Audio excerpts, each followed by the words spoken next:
In March 1987, a Soviet bathyscaphe descended into the deepest trench on Earth. What its crew recorded that night was never meant to leave the vessel. For the next 32 years, this event remained buried among thousands of other classified Cold War files. This is a reconstruction based on declassified fragments, eyewitness testimony, and documents that officially still do not exist. The Mariana Trench. 11 kilometers down, a place where sunlight has never touched the seafloor, and pressure would crush a submarine hull like a tin can. It remains one of the last truly unexplored regions of our planet. Humanity has mapped less than 5% of this trench. In the spring of 1987, the Soviet deep submergence vehicle Mir-1 was conducting a classified geological survey at a depth of 6,000 meters when its hydrophone array picked up something it was never designed to detect. The crew described it in the only surviving transcript fragment with the single word, music. Not sonar, not seismic activity, not anything they were accustomed to hearing at that depth.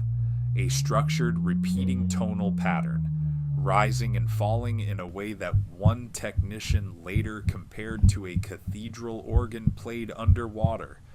According to him, the sound carried a quality of intention that does not exist in any natural phenomenon. The recording lasted 4 minutes and 12 seconds before the Mir-1's hydrophones failed completely, with no apparent technical cause.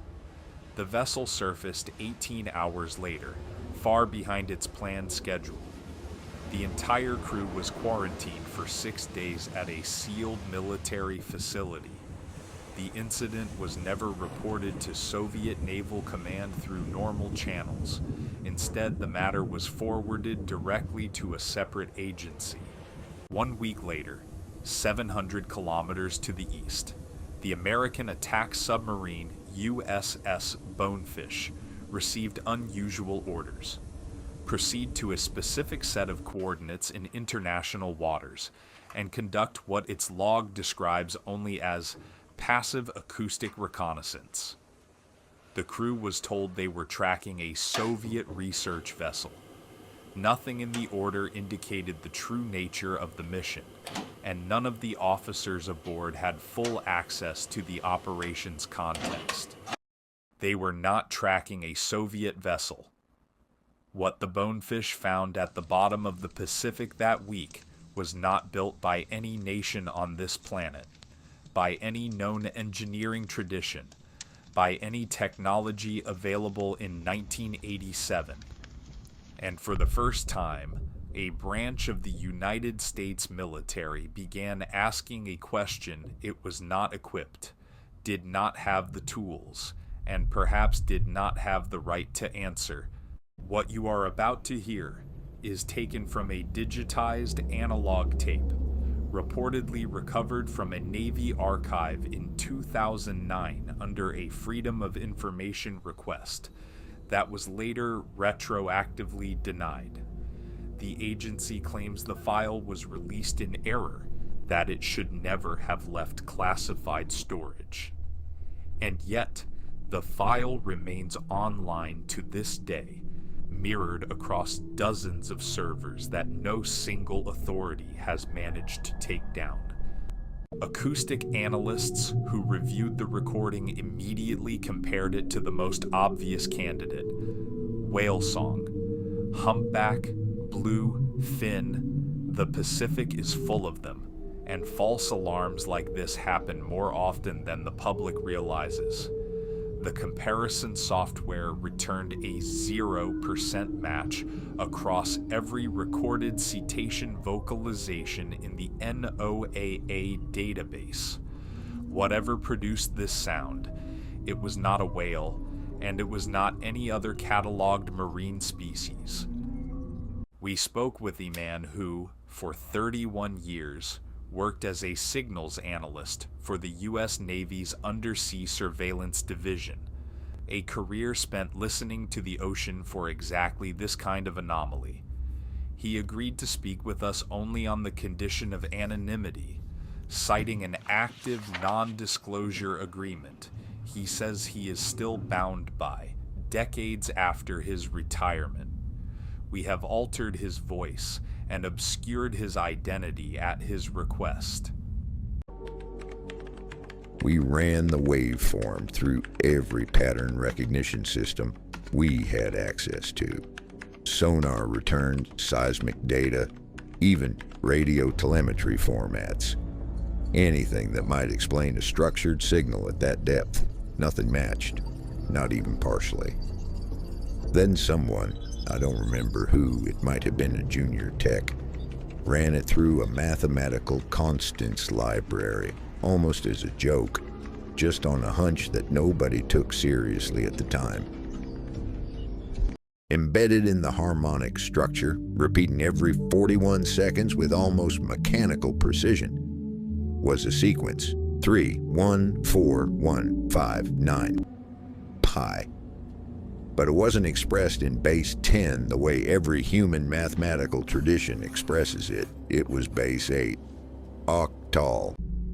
No civilization on this planet, ancient or modern, east or west, has ever used base 8 as a foundational system for a constant like that. Whoever or whatever encoded that signal did not learn mathematics here. 3 weeks after the Bonefish's reconnaissance mission, a single photograph was reportedly transmitted via secure satellite uplink to a facility in Maryland. It was never officially cataloged in any public record.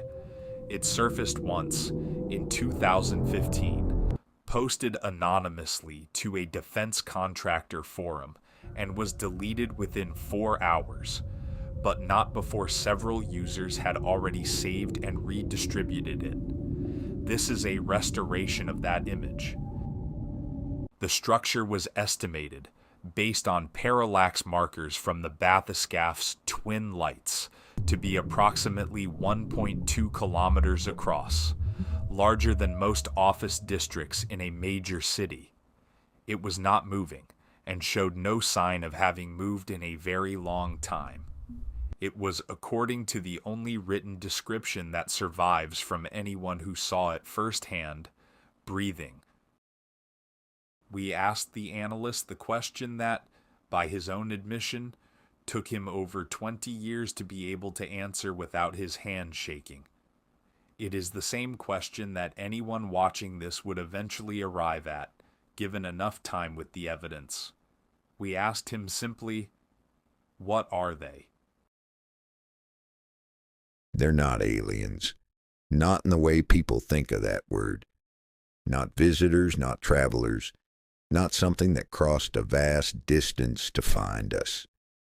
The geological dating on the formation surrounding that structure put its base layers at roughly 300 million years old. Older than the dinosaurs, older than most of the continents in their current shape.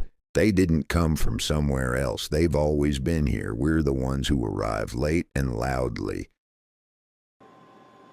For 300 million years, they had no reason to notice us at all. We're surface noise, a flicker on a time scale they may not even perceive the same way we do.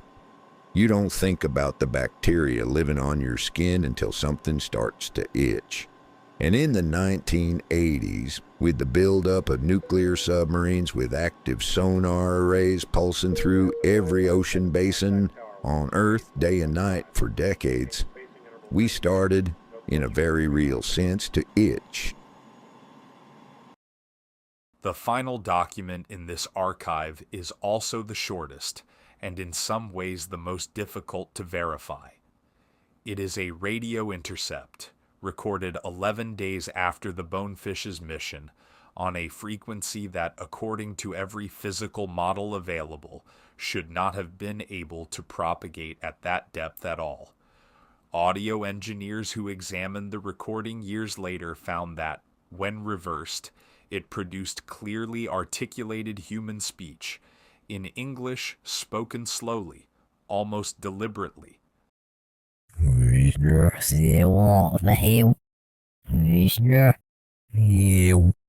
We heard you.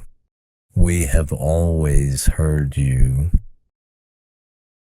This is just one sentence of what we have, and if we reproduce all the sentences in the correct rectilinear orientation, they form a single complete message.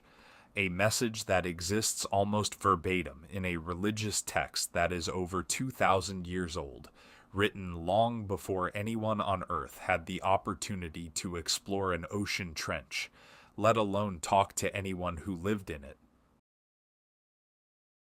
Whether this recording is genuine, an elaborate deception, or something stranger than either possibility, the file remains to this day unclassified by what the agency calls an accident, and unexplained by what may have been a deliberate design. We do not know what is down there. We only know that for the first time in 300 million years, whatever it is seems to know that we are listening.